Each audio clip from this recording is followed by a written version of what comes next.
అమ్మా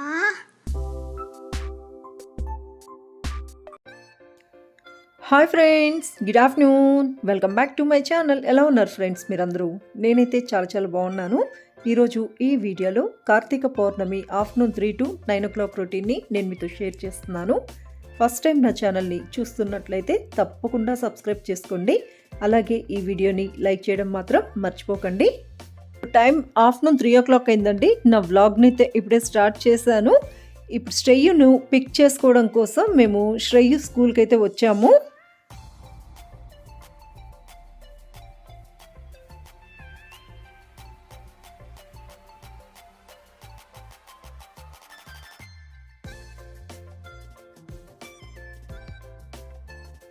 శ్రేయును పిక్ చేసుకొని మేము ఇంటికైతే బయలుదేరాము. శ్రేయు స్కూల్ నుంచి మా ఇంటికి వెళ్ళే దారిలో ఇక్కడ మాకు ఫ్రెష్ వెజిటబుల్స్, ఫ్రూట్స్, ఇంకా ఆకుకూరలు ఇవన్నీ కూడా దొరుకుతాయండి. అన్నీ కూడా ఆర్గానిక్వే, చాలా ఫ్రెష్గా దొరుకుతూ ఉంటాయి. కాబట్టి నేనైతే డైలీ శ్రేయుని పిక్ చేసుకోవడానికి అయితే రానండి. వచ్చినప్పుడైతే ఫ్రూట్స్ అని, వెజిటబుల్స్ ఇవైతే పర్చేజ్ చేస్తూ ఉంటాను. ఈరోజైతే నేను అరటి పండ్లు తీసుకున్నాను, అలాగే జామ పండ్లు కూడా తీసుకున్నాను. ఇవన్నీ కూడా అంటే అక్కడ ఉండే వాళ్ళు ఇళ్ళ ముందు పెంచుకుంటూ ఉంటారు కదా, అవి వాళ్ళు ఇంటి దగ్గరే పెట్టుకొని సేల్ చేస్తూ ఉంటారు. కాబట్టి చాలా టేస్టీగా ఉంటాయి ఇవన్నీ కూడా. ఎక్కువైతే నేనేం పర్చేజ్ చేయలేదండి, జస్ట్ బనానా ఇంకా జామకాయలు ఇవే తీసుకున్నాము. ఇంకా మేము ఇంటికైతే బయలుదేరాము.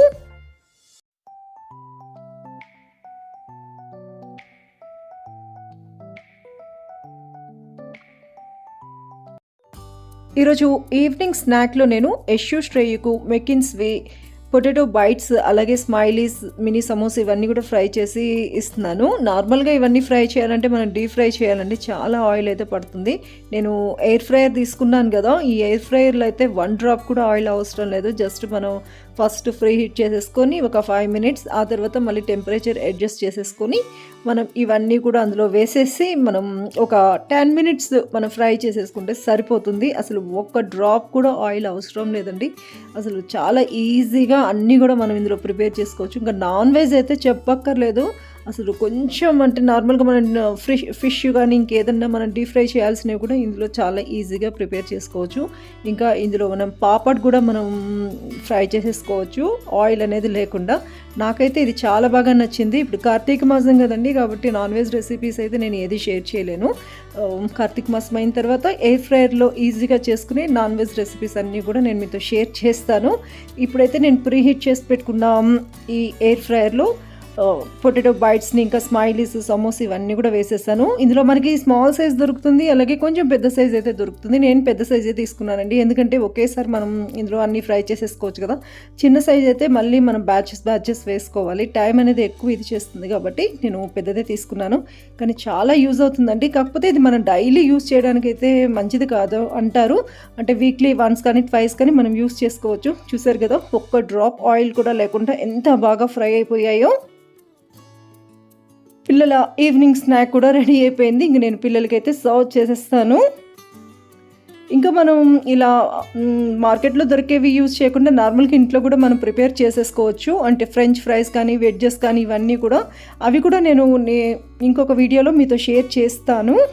మా పిల్లలైతే చాలా లైక్ చేస్తున్నారండి. అంటే నేను డైలీ అయితే ఏం చేయను ఎయిర్ ఫ్రైయర్లో, ఎప్పుడైనా వీక్లీ వన్స్ కానీ ట్వైస్ కానీ అలా నేను ప్రిపేర్ చేసిస్తుంటాను.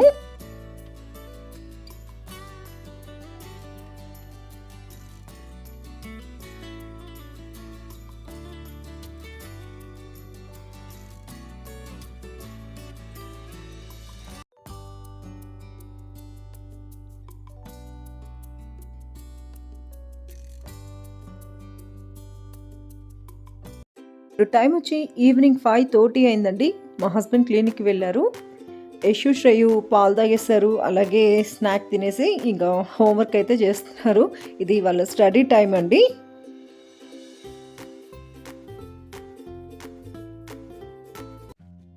ఈరోజు కార్తీక పౌర్ణమి కదండి. ఈ కార్తీక పౌర్ణమిని మా ఇంట్లో అయితే చాలా సింపుల్గా సెలబ్రేట్ చేసుకున్నాము. నేను మార్నింగ్ నుంచి ఉపవాసం అయితే ఉన్నాను. ఈవినింగ్ స్నానం చేసేసి మళ్ళీ దీపపు కుందులు ఇవన్నీ కూడా క్లీన్ చేసేసుకొని, ఇంకా మార్నింగ్ పెట్టిన పూలు ఉంటే అవి కూడా తీసేసి మళ్ళీ ఫ్రెష్గా పూలు పెట్టేసుకొని పూజ రూమ్లో అయితే ఇలా సింపుల్గా పూజ అయితే ఫినిష్ చేసుకున్నాను.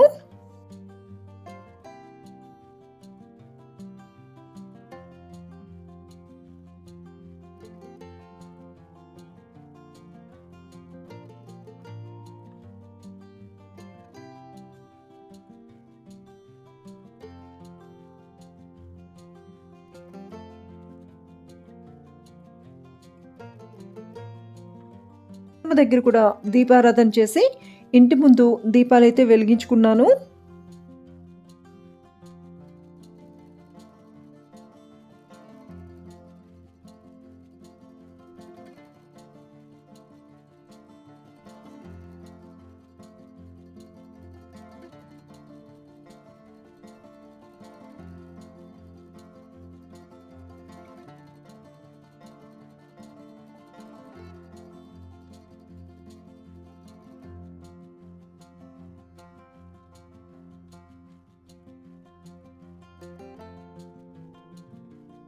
ఇంటి ముందున్న తులసమ్మ దగ్గరైతే మనకి మూన్ అయితే కనిపించదండి. కాబట్టి నేను ఇంకొక బాల్కనీలో ఈ రకంగా ఇంకొక తులసి చెట్టు పెట్టుకొని దీపారాధన చేసి పాలు నైవేద్యంగా పెట్టుకున్నాను. మా హస్బెండ్ 8:00కి క్లినిక్ నుంచి వచ్చారండి. తను వచ్చిన తర్వాత మేము శివాలయానికి అయితే బయలుదేరాము. నార్మల్గా ఈ టెంపుల్లో అయితే కార్తీక పౌర్ణమికి అలాగే శివరాత్రి ఇవన్నీ కూడా చాలా రష్గా ఉంటుంది. ఈరోజు ఎందుకో అంత రష్ అయితే ఏమి కనిపించడం లేదు. నార్మల్గా ఈ రోడ్ మొత్తం కూడా వెహికల్స్ అయితే అన్నీ పార్క్ చేసి ఉంటారు. ఈరోజైతే అంత రష్ అయితే ఏమీ అనిపించలేదు. ఇంటి దగ్గర నుంచి వచ్చేటప్పుడు మొత్తం పూజ సామాన్లు ఇవన్నీ కూడా అక్కడే తీసుకొని ఇంక మేము గుడి దగ్గరికి అయితే వచ్చాము.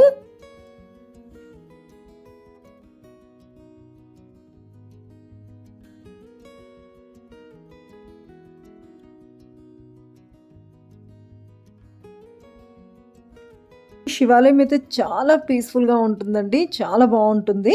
మేము శివరాత్రికి అలాగే కార్తీక పౌర్ణమికి ఇక్కడికి వచ్చి పూజ అయితే చేస్తూ ఉంటాము.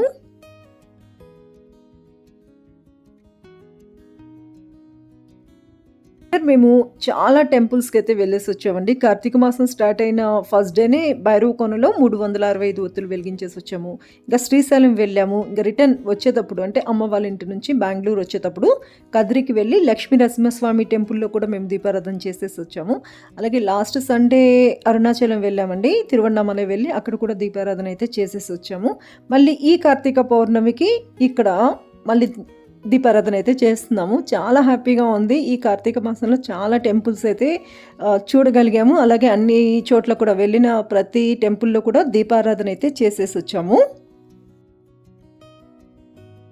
కార్తీక పౌర్ణమికి ఇక్కడ చాలా రష్ అయితే ఉంటుందండి. అసలు మొత్తం షాప్స్ అయితే అన్నీ పెట్టేసి ఉంటారు. ఈసారి అయితే ఏమో అంత రష్ అయితే ఏమీ అనిపించలేదు. ఇక లోపల చూడాలి టెంపుల్ లోపల ఏమన్నా రష్ ఉందేమో అని.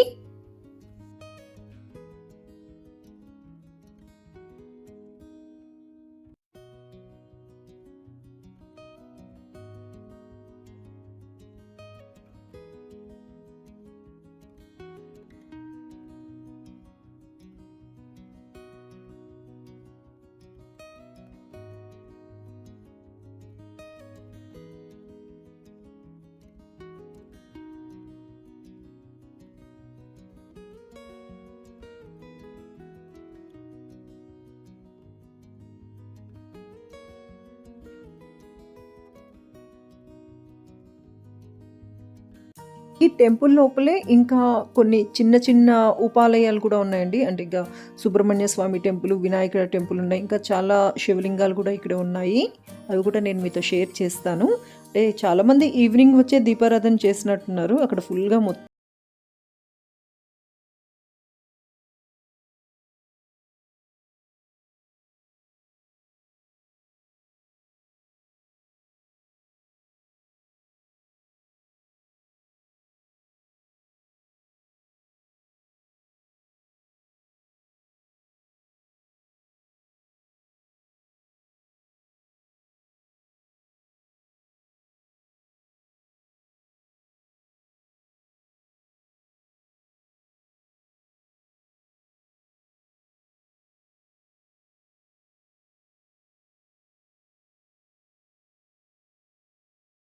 సామాన్లు అన్నీ కూడా తీసుకొని వచ్చామండి. అంటే దీపారాధనకి కావాల్సినవన్నీ కూడా ఒక ప్లేట్ తీసుకున్నాము. అలాగే ఆ ప్లేట్ పైన బియ్యం వేసి బియ్యం పైన తమలపాకులు పెట్టి దాని మీద మేము దీపపు కుందులు పెడుతున్నాము. అలాగే ఇంకా బెల్లం దీపాలు కూడా వెలిగిస్తున్నామండి.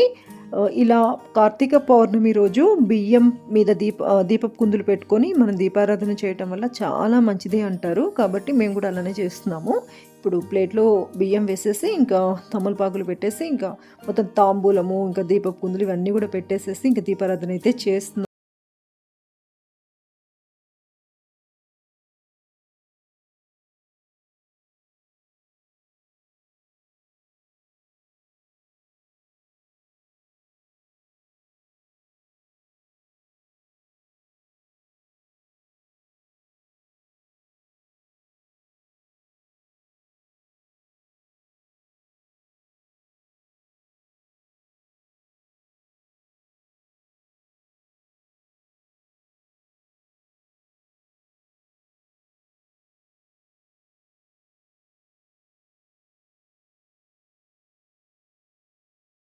దగ్గర నుంచి డైలీ 4:00కి లెగిచి ఇంకా స్నానం చేసేసి చన్నీళ్ళతో ఇక పూజ చేసుకుంటుంటే నిజంగా అసలు ఎంత బాగా అనిపిస్తుందోనండి. చాలా హ్యాపీగా ఉంది.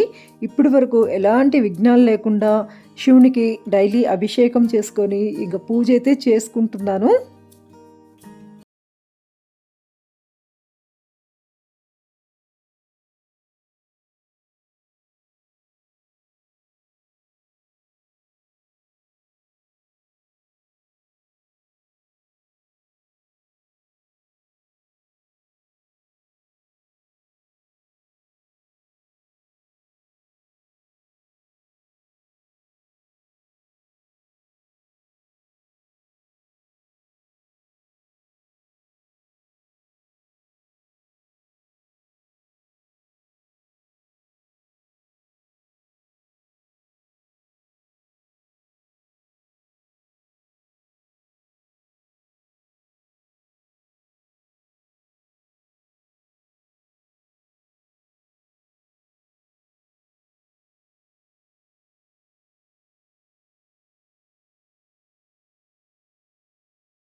వందల 65 ఒత్తులతో దీపారాధన చేశాము. అలాగే బెల్లం దీపం అయితే వెలిగించాము.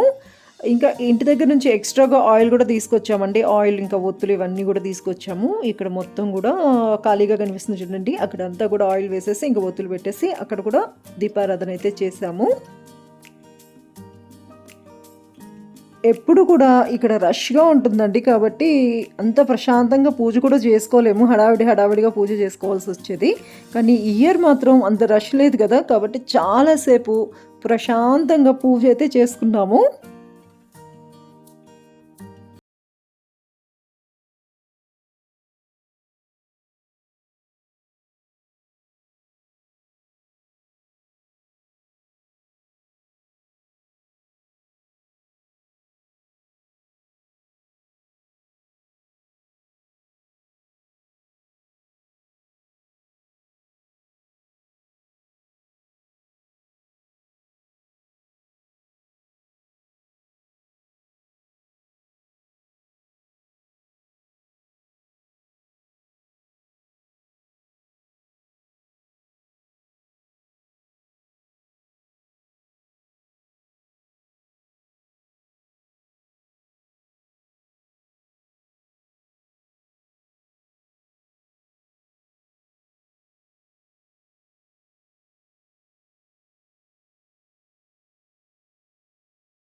ఈ టెంపుల్ లోపలే సుబ్రహ్మణ్య స్వామి టెంపుల్ కూడా ఉందండి. ఇప్పుడు మేము సుబ్రహ్మణ్య స్వామి టెంపుల్కి వెళ్తున్నాము.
ఇది ఫ్రెండ్స్ ఈరోజు నా కార్తీక పౌర్ణమి వ్లాగ్. ఇక్కడితో ఈరోజు నా వ్లాగ్ని ఎండ్ చేస్తున్నాను. ఈ వీడియో మీకు నచ్చిందని అనుకుంటున్నాను.